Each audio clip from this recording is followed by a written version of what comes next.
Student आज आम dish paper देखा जहाँकि 3 पॉलिटिकल साइंस यूनिवर्सिटी 3 कौन ना यूनिट 2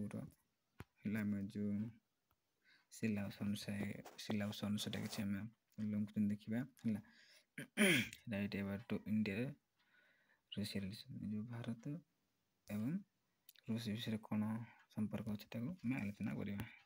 देख भारत और रूस मध्य दीर्घदिन धरी उच्च स्तरीय मित्रता रही। भारत और रूस मध्य कौन हो बहु वर्ष धरी कौन भल संपर्क भल बंधु भाव रही संपर्क शीतल युद्ध समय आरंभ होता मध्य मित्रता कौन रूस और भारत मध्य मित्रता कौन आमर जो शीतल युद्ध होता जो समय शीतल युद्ध आरंभ होता से समय ही सृष्टि होता आज जाए मजबूत अच्छे मित्रता आज जाए कौन अच्छे मजबूत अच्छे सोवियत संघ जहाँकि भारत सोवियत संघ यूएसएसआर बा रूसिया सोवियत रूसिया भारत विकास रक्षा विज्ञान और अर्थनैतिक क्षेत्र में बड़ साहय करते जो भारत सोवियत रूसिया कौन भारत को विकास कर रक्षा कर ज्ञान आहरण कर अर्थनैतिक क्षेत्र में साहय कर सोवियत रूसिया 1991 सोवियत संघ भंगा होगा पर 1991 सोवियत भांगी जाता भांगीगला भारत को से 19टा मित्रता कर हिस्ट्रिकल देखिए ऐतिहासिक पृष्ठभूमि कौन है भारत रूस मध्य देख ऐतिहासिक शीतल युद्ध समय कत 1947-1971 जो शीतल युद्ध होता Bharat non elegant policy non alignment policy अनन्य संगठन अनुसरण करते किंतु तथापि से सोवियत संघ सहित भल संपर्क रखी से सोवियत रूस सहित से भल संपर्क रखी भारत तो 1971 भारत सोवियत मित्रता चुक्ति यही गढ़ी नहीं मित्रता को आगू मजबूत कला देखे 1971 मसीह भारत मध्य चुक्ति एक मित्रता सूत्र जो चुक्तिटा को गोटे मित्र भाव गढ़ी नहीं सेटा आगे मजबूत कला सोवियत रूस भारत सोवियत रूस 1971 मसीह चुक्ति मित्रता चुक्तिटा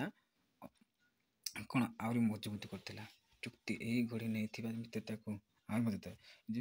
मित्रता चुक्तिटा को कौन जो गढ़ी 1971 मत गढ़ी जो आम सोवियत रूस को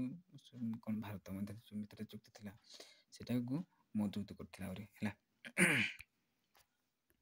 1971 भारत पाकिस्तान युद्ध समय 1971 मसीह हाँ 1971 कौन होता है भारत सोवियत मसीह भारत पाकिस्तान मध्य 1971 मसीह युद्ध समय होता मित्रता समय यही मित्रता भारत पक्ष उपकारी होता जिते जो 1971 मसीह भारत पाकिस्तान होता है जो भारत जो मित्रता सहित करता ना रूस सहित करता तो से मित्रतार उपकारी होता भारत पक्ष उपकारी होता साहय करता सब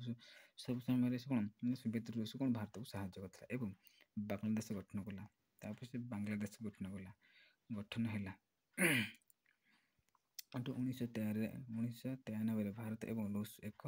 नई मित्रता चुक्ति आउ थे 1993 मसीह भारत और रूस मध्य नुआ मित्र चुक्ति है जहाँ आज जाए चली जहाँ आज जाए एजाए बोले एजाए चली मैंने कौन बर्तमान चली जहाँकि बर्तमान सहित चलुची है की एरिया ऑफ कॉर्पोरेशन मैंने कौन सहयोग केतिक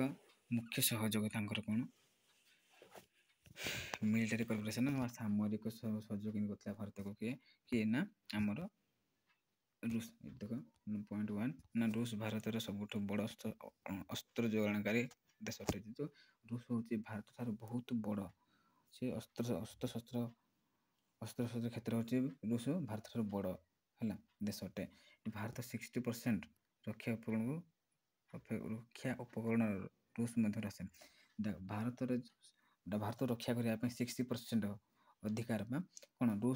रूस ठार ही 60% आसता है भारत को रक्षा करने है क्वेश्चन नंबर पॉइंट कौन ब्रह्मोस मिसाइल जो कौन जो ब्रह्मोस मिसाइल जो कहते T-90 टैंक ब्रह्मोस मिसाइल आउ T-90 टैंक एवं कौन सुखोई बाको आम कौन Su-30 MKI विमान भारत को रूस मिलित उत्पादन उदाहरण देखे भारत आ रूस मिसिक कौन ना ब्रह्मोस माइल T-90 टैंक करथिले आ सुखोई विमान जहाँ आम कौन सुखोई विमान Su-30 MKI विमान ये दुई भारत और रूस मिसिक उत्पादन करथिले गोटे ये उदाहरण है तार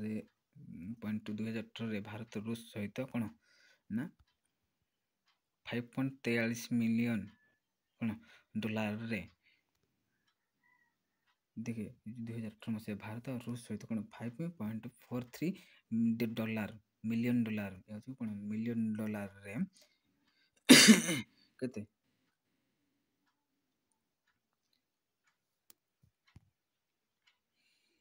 40 मिलियन डिफेंस कौन सिस्टम किनिया ପାଇଁ ଚୁକ୍ତି କରିଥିଲା ହେଲା S-400 मिसाइल माने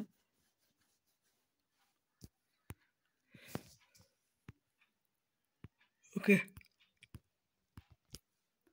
क्वेश्चन नंबर 2 ना वाणिज्य और अर्थनीति trade and economic relation trade माने कोन वाणिज्य करे ट्रेड माने ट्रेड करछे ट्रेड तो वाणिज्य भी परिबो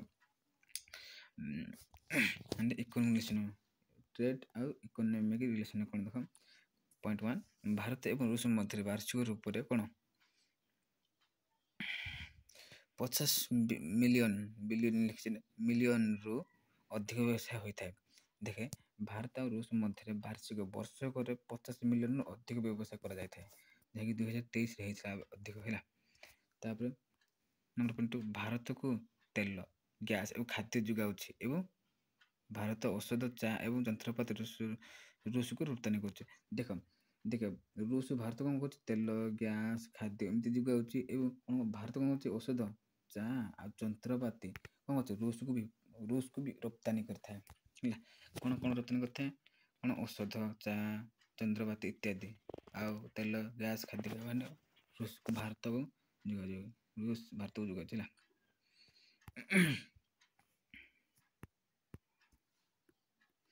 स्पेस एंड साइंस कॉर्पोरेशन माने अंतरिक्ष एवं वैज्ञानिक सहयोग अंतरिक्ष एवं वैज्ञानिक सहयोग कॉर्पोरेशन माने सहयोग रूस दीर्घ दिन धरी भारत कौन अंतरिक्ष यान एवं विज्ञान साहाय्य कर अंतरिक्ष यान एवं विज्ञान साहाय्य किए रूस दीर्घ दिन भारत को राकेश शर्मा द्वारा आरंभ होता गगनयान राकेश शर्मा द्वारा गोटे आरंभ होता गगनयान मिशन पर्यंत यही सहयोग जारी अच्छी ओके तापर पॉलिटिकल रिलेशन राजनीति क्षेत्र में कौन होता भारत और रूस जातिसंघ यूनाइटेड नेशन तापर BRICS एवं G20 भली विश्व संगठन एकापाखी हुई काम करे किए दुई जन एकापाखी काम करते पॉइंट 2 रूस भारत को जातिसंघ स्थानीय सदस्य पद पाए समर्थन कर रूस भारत जातिसंघ स्थानीय प्रथा सदस्य पाए समर्थन करे रूस कौन भारत को कर जातिसंघ जो स्थानीय जो सदस्य पद पाए स्थानीय सदस्य पाए समर्थन कर जो भारत जातिसंघ गोटे स्थानीय सदस्य हो बोली से समर्थन कर रूस को भारत को है समस्या गुड़ देखा कौन रूस संपर्क समस्या बा कौन चैलेंज समस्या कौन रहा रूस संपर्क भारत और रूस संपर्क कौन समस्या रही देख समस्या ना चीन एवं रूस घनिष्ठता भारत पर चिंताजनक तापर रूस और चीन सहित कौन होगा ना घनिष्ठता हो गले बंधु हो गले से भारत गोटे चिंतादायक पड़ा ये 2 नंबर पॉइंट भारत अमेरिका मध्य वृद्धि पाता संपर्क रूस चिंतार कारण ताले भारत और अमेरिका मध्य पुणी वृद्धि पाता संपर्क अमेरिका ଭାରତ ଓ ଆମେରିକା ମଧ୍ୟରେ ଯେତେବେଳେ କ'ଣ ହେଲା ମିତ୍ରତା ହେଲା ବୃଦ୍ଧି ହେଲା, ସେଥିପାଇଁ ବି କ'ଣ ସେତେବେଳେ ରୁଷ ଉପରେ ରୁଷ କାରଣ ଚିନ୍ତାର ପରିଗଡ଼ା। ତା'ର 3 ନମ୍ବର ବାଣିଜ୍ୟ ଅସମାନତା। ତାପରେ 2 ଜଣ ମଧ୍ୟରେ ବାଣିଜ୍ୟ ଅସମାନତା ଦେଖିଲା, ଯେଉଁଠିକି ଭାରତ ରୁଷରୁ ଅଧିକ ଆମଦାନୀ କରେ। ଭାରତ ମଧ୍ୟ ଏଠି ତାପରେ ବାଣିଜ୍ୟ କ୍ଷେତ୍ରରେ ଅସମାନତା ହେଇଗଲା, ଯେମିତିକି ରୁଷ ଠାରେ ବେଶୀ ସେ ଆମଦାନୀ କରୁଥିଲା ନା, କିନ୍ତୁ ଅଳ୍ପ ରପ୍ତାନି କରେ। ବେଶୀ ଆମଦାନୀ କରୁଥିଲା କିନ୍ତୁ ଅଳ୍ପ ରପ୍ତାନି କରୁଥିଲା କିଏ? ଭାରତ। ଲାଷ୍ଟ ଦେଖ, ଭାରତ ଏବଂ ରୁଷ ଏକ ଘନିଷ୍ଠ ବନ୍ଧୁ ଥିଲେ। ବିଶ୍ୱସ୍ତର ସମ୍ପର୍କ ରଖିଥିଲା ରଖିଛନ୍ତି। ରକ୍ଷା, ବାଣିଜ୍ୟ, ବୈଜ୍ଞାନିକ ଏବଂ ରାଜନୈତିକ ମାନଚିତ୍ରରେ ଏହି ସମ୍ପର୍କ ଆସନ୍ତା ଦିନରେ ମଧ୍ୟ ମଜବୁତ ହେବ ବୋଲି କୁହାଯାଇଛି। ଓକେ, ଇଏ ଥିଲା ଆମର ୟୁନିଟି ଭାରତ ଏବଂ ରୁଷ ଭିତରେ କିଛି କ'ଣ ରିଲେସନ୍ ଥିଲା, ସମ୍ପର୍କ। ଯଦି କ୍ୱେଶ୍ଚିନ୍ ଆସିବ ଭାରତ ଆଉ ରୁଷ ଭିତରେ ସମ୍ପର୍କ ଲେଖ, ତ ଆମେ ଏଇଟା ଲେଖିପାରିବା, ବା କିଛି ପଢ଼ିବ ଭାରତ ରୁଷ ଭିତରେ ସମ୍ପର୍କର କିଛି ଅଲଗା ଲେଖ ବୋଲି କହିଲେ କି ଆମେ କ'ଣ କରିବା, ଏତିକି ଏଇଟାକୁ ଲେଖିଲେ ବି ଆମେ ମାର୍କ ପାଇପାରିବା ନା, କିଛି କଥା ନାହିଁ ସେ ଭିତରେ।